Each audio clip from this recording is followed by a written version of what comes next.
Warning: this episode contains scenes some listeners might find upsetting.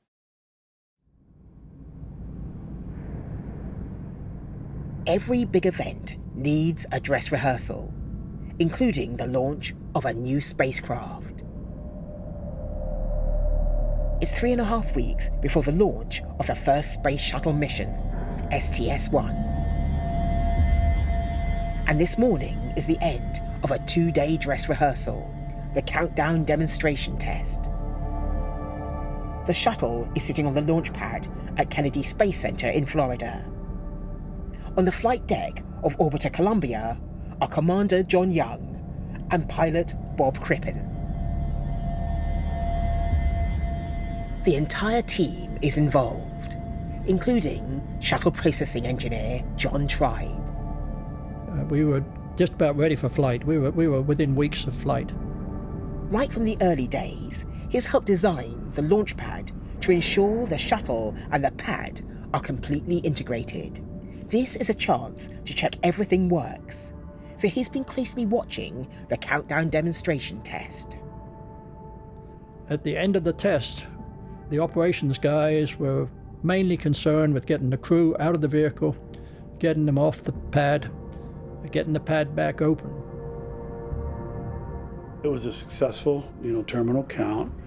They would make an announcement, all personnel report to your work area. Bill Carr is a safety officer at Kennedy Space Center, working as part of the team preparing Orbiter Columbia for launch. He's in his mid-20s, and he's been with the shuttle program for just a couple of years. We're trying to get to a launch. We're trying to drive the work to be ready to go launch as soon as possible. The managers told the guys, you need to get up there.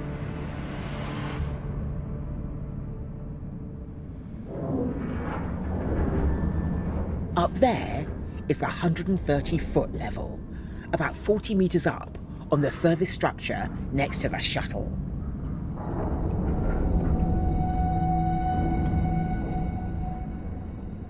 At 9:15 a.m, a group of ground crew technicians take the elevator up to it. They head for a compartment at the back of the orbiter near the main engines. Their job is to inspect and remove monitoring equipment.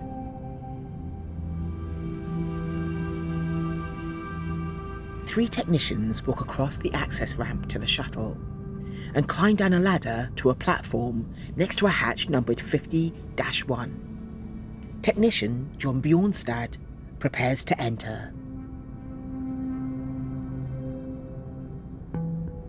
A curtain is slung across the hatch for easier access. Bjornstad pushes it aside. He crawls into the compartment. Another technician, Forrest Cole, enters closely behind him and turns to the left. But within seconds, both slump to the floor, unconscious.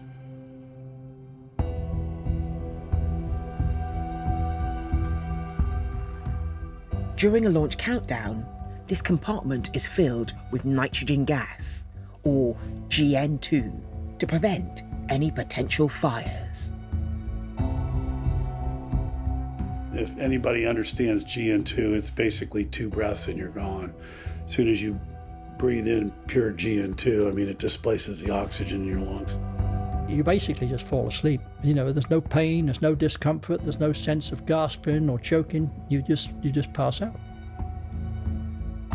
Over the course of a few minutes, the third technician and 2 other workers also pass out trying to save their colleagues.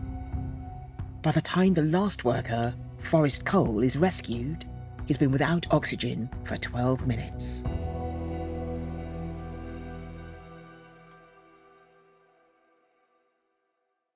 John Bjornstad and Forrest Cole, they were 2 great guys. I'd worked with them for a lot of years. They lost their life that day.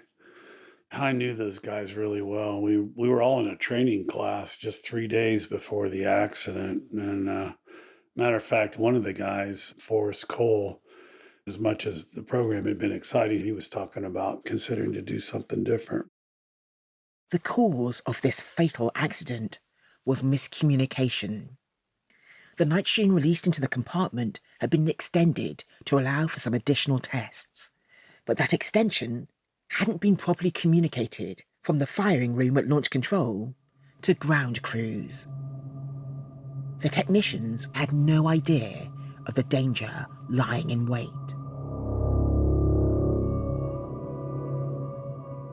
The loss of their co-workers hits the whole team hard.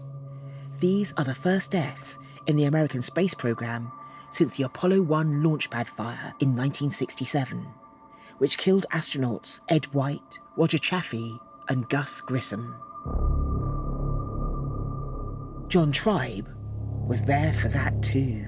In fact, I just talked to Grissom just like 10 minutes before the fire, and that was a horrendous shock, very traumatic to all of us. But as time passes, you put it behind you and you start figuring out how to stop that ever happening again and move on. And you do the same thing with the GN2 accident with the shuttle. Okay, well, that was really bad. We screwed up royally. We got to fix that. Fix that, press on. I don't think any of us were working on the program at that time recognized that a mistake could be made like that. Again, there was just, you're young and everything's trusting. There's people that are looking at these things. They know more than we do. And there were some safeguards missed, and unfortunately, 2 guys lost their lives. I think it really made people recognize that safety isn't just it's not a slogan. It's not something that it's nice to have, that without it, very bad things can happen. Another of the technicians, Nick Mullen, ultimately becomes the accident's 3rd victim. He dies more than a decade later from long-term complications. The deaths of Mullen, Bjornstad and Cole is a sobering reminder of the risks involved in the space shuttle program. If things go wrong, people can lose their lives. And remember, this is while the shuttle is still on the ground. Once it launches, those risks will be multiplied many, many times.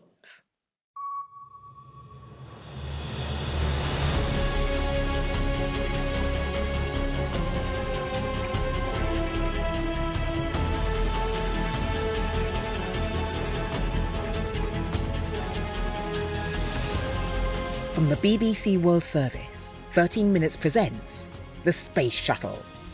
I'm space scientist Maggie Adair-Pocock. Episode 2 of 10, The Greatest Test Flight.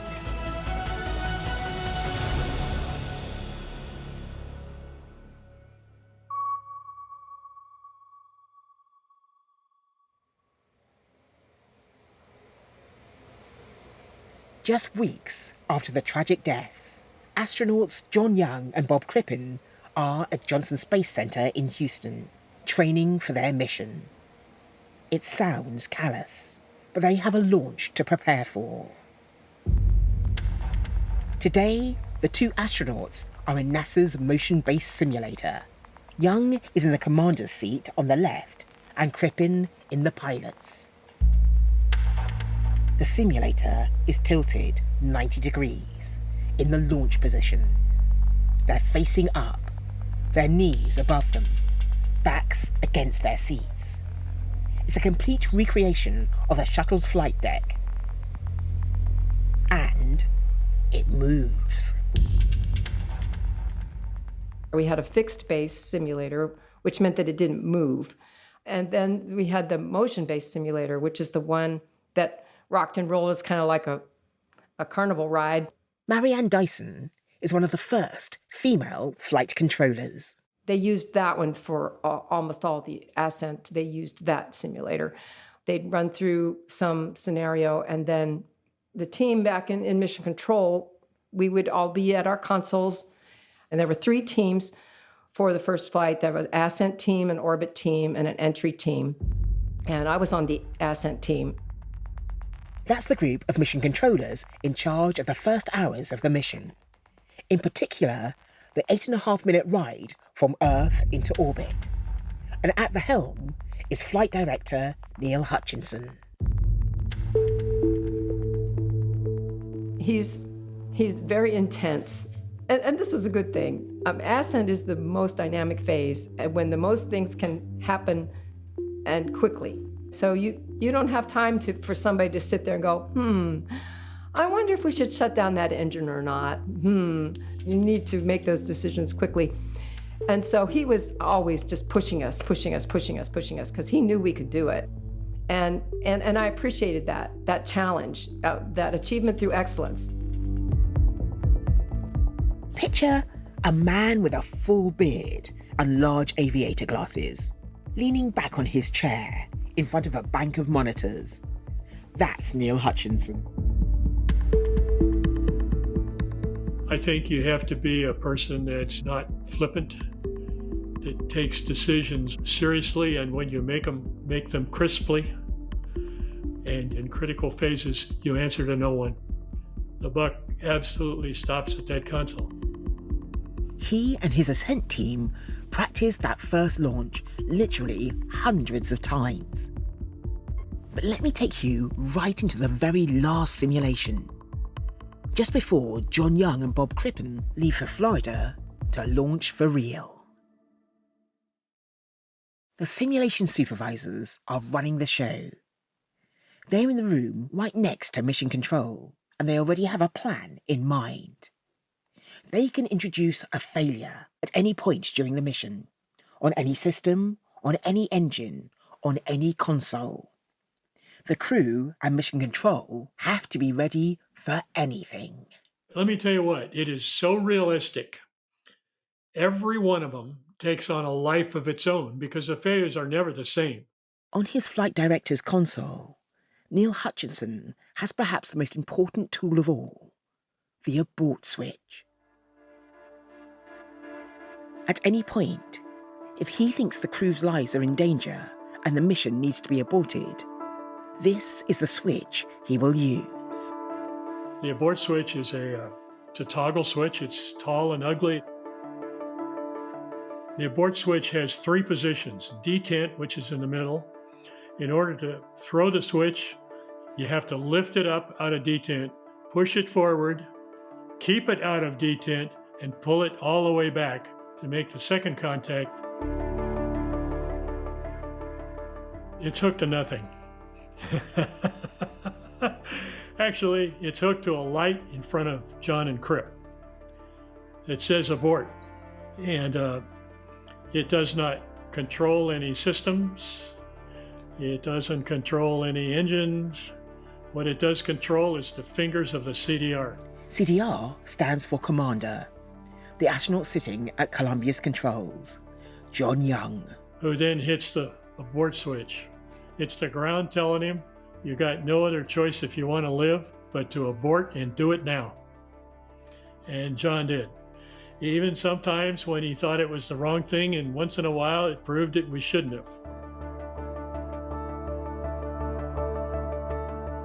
There are different kinds of abort, depending on the height the shuttle has reached at that particular point. When the vehicle takes off, it starts at 0 feet, and pretty soon it's at 1,000 feet, then it's at 10,000 feet, then it's at 10 miles, then it's at 30 miles, and so on.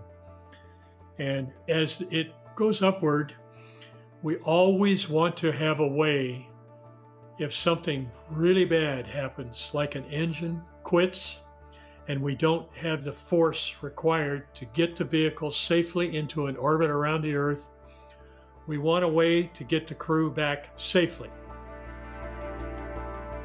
But on this very last practice run, there are no aborts. The simulation supervisors decide that the run will go perfectly, with no failures.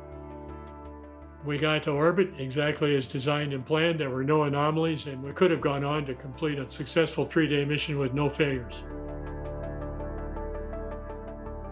I probably ran 500 ascent dress rehearsals before we actually flew, and I probably aborted 499 of them, and we've ran one good one right at the end.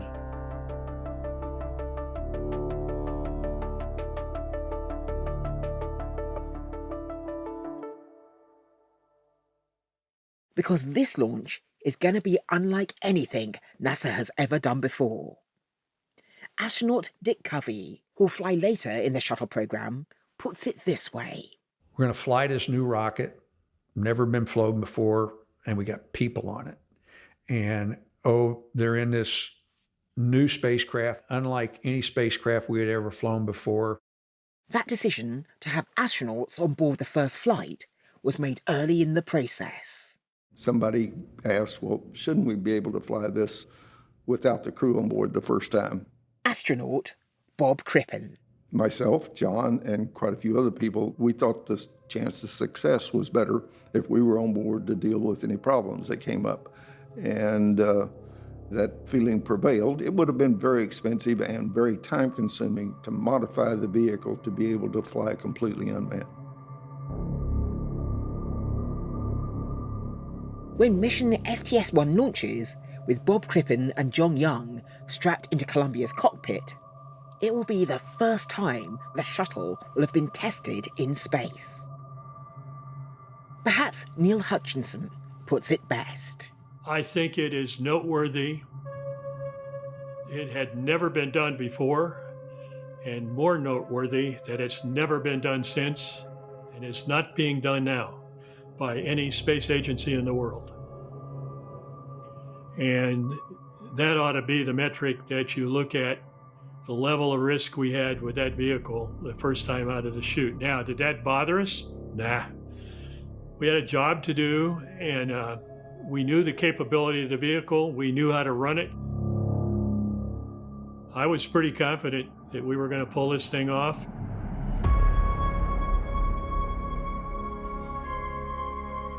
It's been 9 years since President Nixon announced the go-ahead of the shuttle program. It's taken an army of designers, engineers, ground crew, flight controllers, managers, and backroom staff to get to this point. And just weeks ago, 2 workers lost their lives during a dress rehearsal for launch. There's a lot riding on this mission.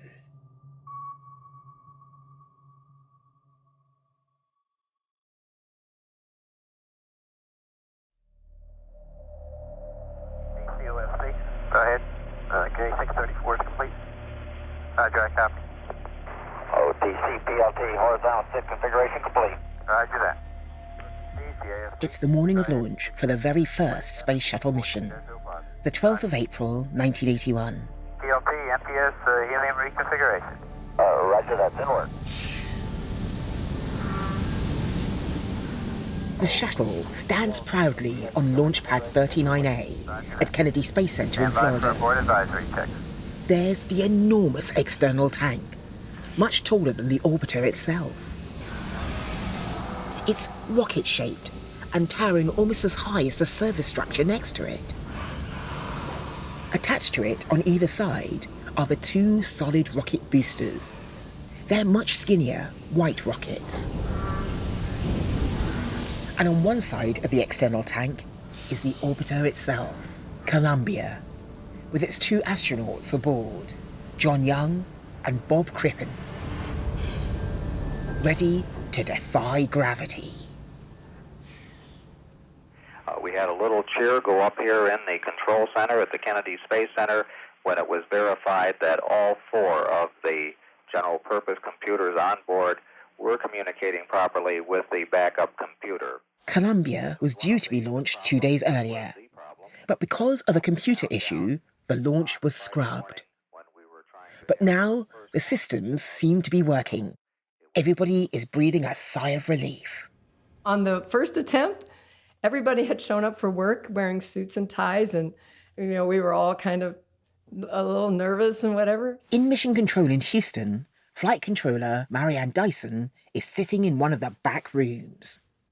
And I had worn a suit on the 10th, and I came in on the 12th. I was just wearing a blouse, and a skirt, a simple outfit, because we were much more relaxed, and we really, I think we all just sat back and took a deep breath. More relaxed, maybe. But according to flight director Neil Hutchinson, Quiet, not a sound in the room. not that relaxed. Nobody walking around. Everybody at their console. All of them looking at their data, not looking at each other or looking at me. The only people in the room are Neil's ascent team and a select few others. Right behind him sit NASA's original flight directors, Gene Kranz and Chris Kraft. Neil can be particular. Things have to be just right. I had a thing about no one could be at a console in mission control unless you were the console primary operator. Period. But Neil notices someone walking through the door of mission control. It's Max Faget, the innovator and pioneer who's helped design every single one of NASA's spacecrafts. The man who threw the wooden model plane in Building 36. And of course, he's wearing his bow tie. But he's not a member of the flight team. Some people come in the room that probably shouldn't be there, that you can't keep out. One of them was Max Faget. I don't think he ever came to a simulation, but in the real day, he showed up, walked in the front door, and walked back to the fourth row, the last row in the control center, the far left-hand corner as far as he could get away from everything, which was behind me, thank goodness.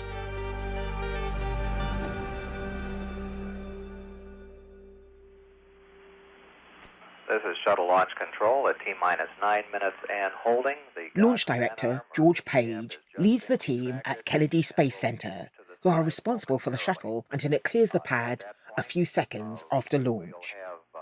At that point, they hand over to Mission Control, halfway across the country in Houston, Texas. Okay, CDR pilot, this is the launch director. You copy me, John? Yeah, I'm clear, George. It's sent. During the 9-minute hold, Page reads a last message to the crew from the current US President, Ronald Reagan. All Americans with you. You go in the hand of God and draw on the courage of life. As he is speaking, the event is being broadcast live across the United States and around the world. Yes, Mike. Hello again from the Cape with the news that we are hoping for a launch on schedule. All they're thinking about is the word liftoff. They started to... A mission that has never been flown before. They've never used the solid rocket boosters. An estimated 600,000 people line the coastal area. Roads leading to the Space Center were jammed hours before the scheduled liftoff. They've all made a very early start this morning, and now they're standing on beaches and rocks. Well, I'd like to be an astronaut, but, it takes a lot of courage, and I'd be scared to go up there right now. Sitting on bridges and on their cars. Anybody can see it on TV, but I got the chance to be here live, so I really see it live. Everyone is waiting to witness the spectacle of the decade. May God bless you, and may God bring you safely home to us again. The launch director ends the message with his own good wishes. We sure wish you an awful lot of luck. We're with you 1,000%, and we're awful proud to have been a part of it. Good luck, Jeff. This is John Young responding. That's a mighty fine speech, and we sure appreciate it. That was a mighty fine speech, and we sure appreciate it.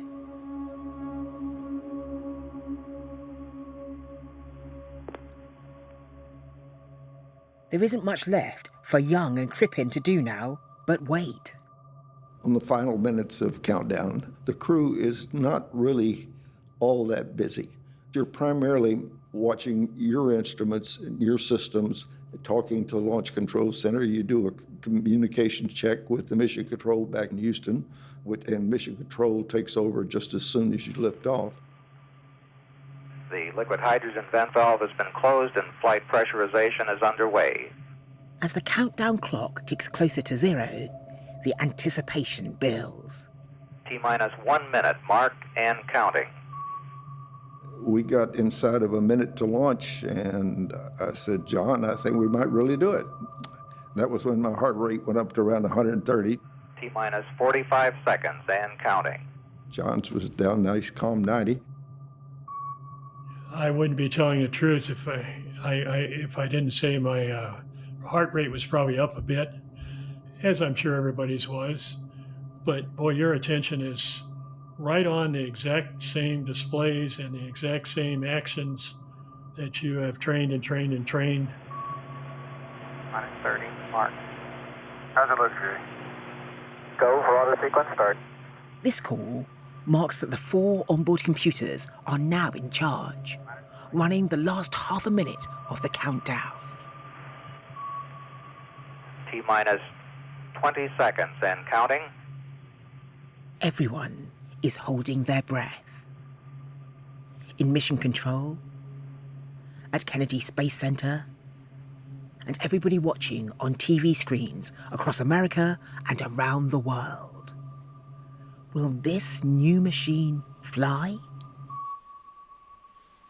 T-minus 10, 9, 8, 7. At T-minus 3.8 seconds, the main engines fire. 9, go from main engine start. At this point, Columbia is still held to the launch pad by bolts attached to the bottom of the solid rocket boosters. The whole stack, external tank, solid rocket boosters, and orbiter, sways forward and then back. This is called the twang. You could look out John's window, which was on the side toward the swing arm area, and visually see the twang as well as see it on your instrument. And then it springs back. And as soon as it springs back, that's when the solids ignite. When the solids ignite, it's a nice kick in the pants. A force of 7 million pounds of thrust lifts the space shuttle off the launch pad. I stepped out to watch the launch and be, as all of us did. Bill Carr is watching the launch with the rest of the ground crew. And just the sounds, and then the sight, and then the crackling of the boosters. I mean, we're just hooting and hollering and screaming and yelling for the sheer joy of what you were taking in. Incredible. The thing that surprised me mostly was the shaking. By the nature of solids, they do shake. They cause a harmonic to set up in the vehicle. Even though you're wearing helmets to attenuate it, it is noisy. Off of America's first space shuttle, and the shuttle has cleared the tower. As the shuttle clears the launch pad, the torches pass from launch control at Kennedy Space Center in Florida to mission control in Houston. Neil Hutchinson and his ascent team are now in the thick of it. Mission control is like a tomb. It's very quiet in there. Everyone is talking over their headsets. No one is talking over the airwaves. Staff clear, roll program. Go. Roger, roll.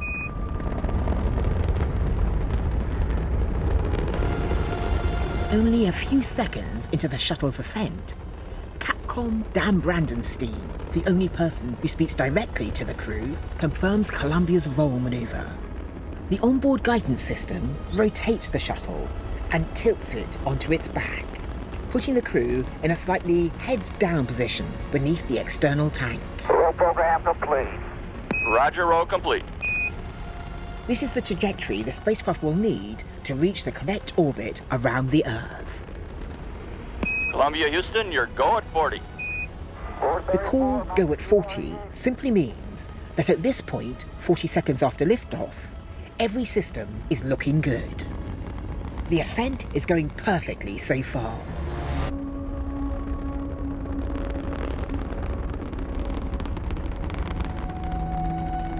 The shuttle keeps accelerating, but now the autopilot throttles the main engines down to 65%, effectively decreasing the shuttle's acceleration.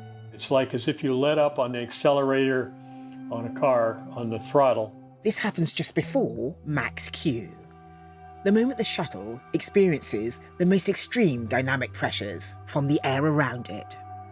And that is a point in the flight where the flight path angle, the angle at which you're flying through that atmosphere, is extremely critical. And in fact, if you don't get it right on, you're going to tear the wings off the orbiter, because the orbiter has to be very, very careful the way it flies through that max dynamic pressure area.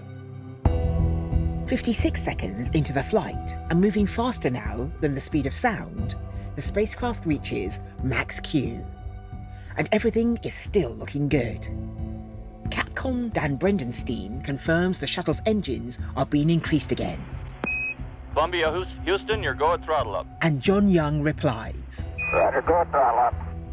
So that's a very important call to the crew that say, we throttle down, we got through max Q, and we throttle back up, and all is well. Roger, Columbia, on the nice ride. You're lofting a little bit. You'll probably be slightly high at staging. That suggests the solid rocket boosters are outperforming expectations. They're even more powerful than the engineers anticipated. The only problem is, there's no way to rein them in. Once you light them, you're going, and you're going to go somewhere until they shut off.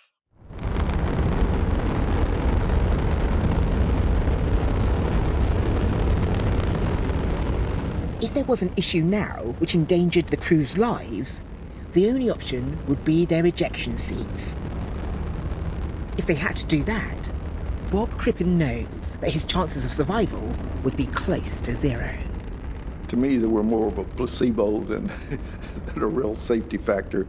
If you tried to eject initially on there, you'd be flying through that big plume from the solid rocket, and so you'd be very crispy before you ever had a chance to get to the ground. Columbia, you're negative seats. As Columbia climbs past 80,000 feet, that's about 24 kilometers, Dan Brendenstein lets the crew know that they can't even use the ejection seats now. They're travelling at such a high speed that the friction of the air would melt the plastic faceplates of their helmets. Columbia, your go for SRB SEP.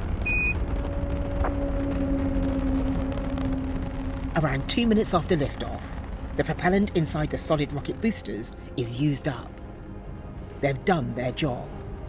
It's time to set them free.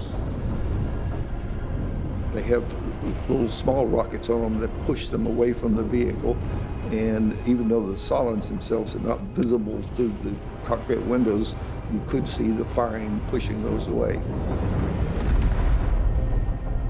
And when the solids shut down, you're going 3 Gs to less than half a G, and it's a dramatic change, and the sound goes completely silent.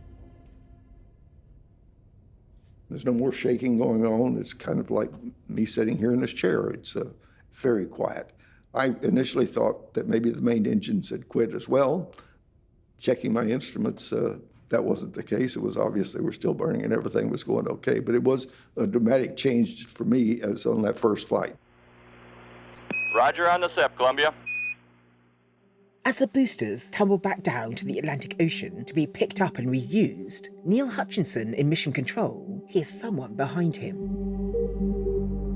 It's Max Faget.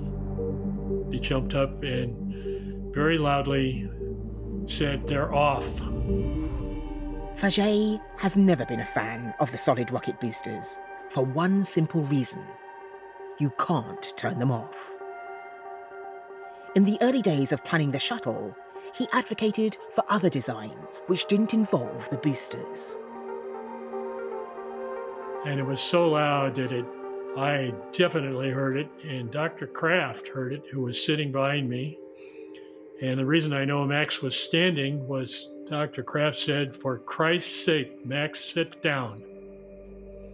And that's a true story.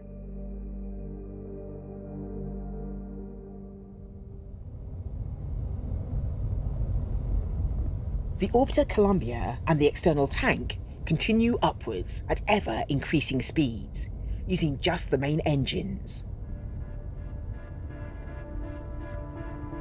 Hutchinson glances at the abort switch on his console. Should anything go wrong at this point, they'd have to perform a return to launch site, or RTLS abort. This is the one abort mode that both crew and mission control really don't want to do. We practiced it over and over and over and over again. The crews hate it. The ground hates it. It's very risky. It's very difficult. In this abort, John Young would have to turn the orbiter around and fly it back to the launch site.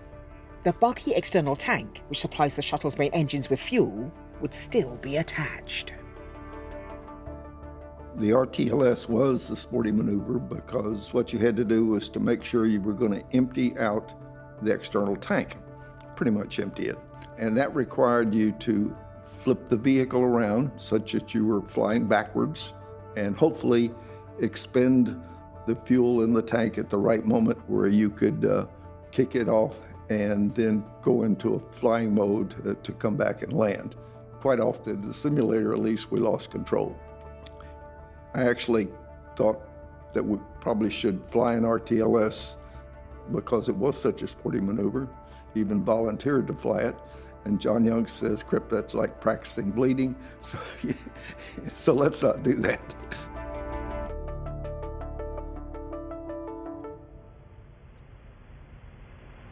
Columbia, stand by for negative return. About 4.5 minutes into the flight, Capcom Dan Brandenstein confirms negative return. Marked, negative return, and your revamp is good. The shuttle is now too far away for an RTLS abort. The next would be a transatlantic abort to another landing site in Africa or Europe. But the worst is over. Bob Crippen, in space for the first time, is clearly enjoying the ride. What a view, what a view. Glad you're enjoying it. 8.5 minutes after liftoff, John Young confirms MECO. Main engine cutoff. MECO 25670 up at 220 feet per second. Roger, Columbia, MECO. The main engines have shut down. Now there's only one essential task left. That's when you separate from the external tank. We have a little pyrotechnic charges that fire and push the tank away. And you could feel that and hear it too. The external tank falls away back towards Earth, but it will never make it. It'll burn up as it passes through the Earth's atmosphere. And at this point, something magical happens in the cockpit. Checklists start to float. Maybe some trash in the vehicle starts to come up. Everything starts floating. And after 2 burns of the orbital maneuvering system, these are smaller engines that get them into the right orbit, Bob Crippen can now release his harness and gets to float himself. And for me, at least on that first flight, that was my first real experience with being weightless. It's pretty enjoyable. At that time, you take off your helmet, maybe your gloves, and I took off my boots. What John said, the first thing you got to do is get rid of those boots because you're going to kick something. So I left my boots, I unzipped my boots and left them attached to the seat. I can only imagine Bob Crippen's excitement.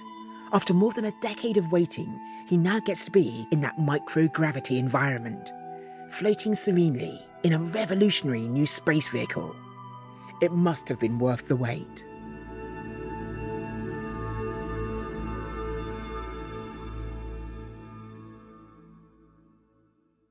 Back at Mission Control, Flight Director Neil Hutchinson has the first and most critical phase of the mission behind him. So does he feel relieved? There is never a sense of relief until they're home on the ground. It's just business as usual. Okay, we're in orbit. Now we've got to get the darn doors open. I mean, that's an abort in itself. He's talking about the 2 doors of the payload bay. That's the shuttle's cargo space, which runs almost the length of the spacecraft. If you can't get the doors open, then you can't cool the electronics in the vehicle, and you're going to come right home. Spaceflight is like that. There's always something critical in front of you, no matter what. He's right, because when Crippen and Young do open the payload bay doors, they find something completely unexpected. We do have a few tile missing. Columbia is missing tiles from its vital heat shield. We're trying to put that on TV right now. Roger, Crip, we can see that good. That was probably our oh no moment on STS-1. That's next time on 13 Minutes.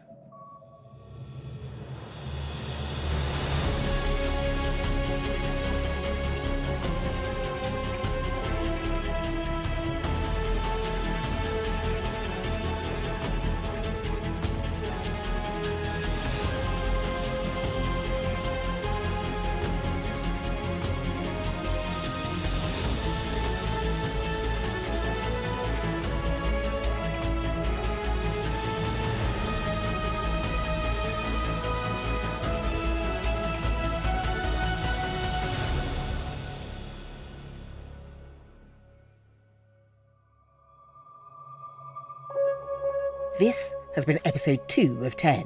Thank you for listening to 13 Minutes Presents The Space Shuttle from the BBC World Service.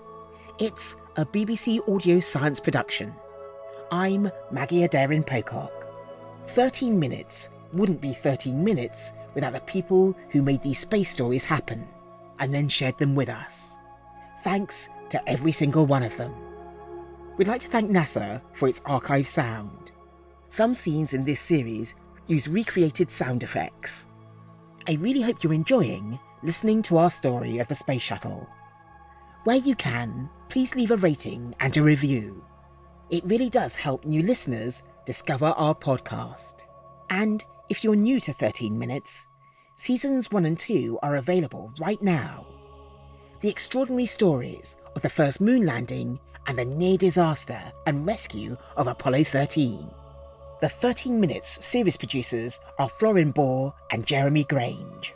The assistant producer is Robbie Wojciechowski, with additional research by Fabrice Smallheart. Technical production is by Jackie Marjoram. Theme music by Hans Zimmer and Christian Lundberg, and produced by Russell Emanuel for Bleeding Fingers Music. The sound design is by Richard Gould from Skywalker Sound. Our story editor is Jessica Lindsay. The senior podcast producer for the BBC World Service is Anne Dixie. The podcast commissioning editor is John Manell. And the series editor is Martin Smith.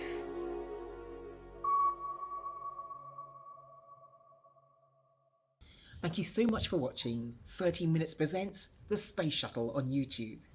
But don't forget to like and subscribe to our channel, because that way you'll never miss an episode.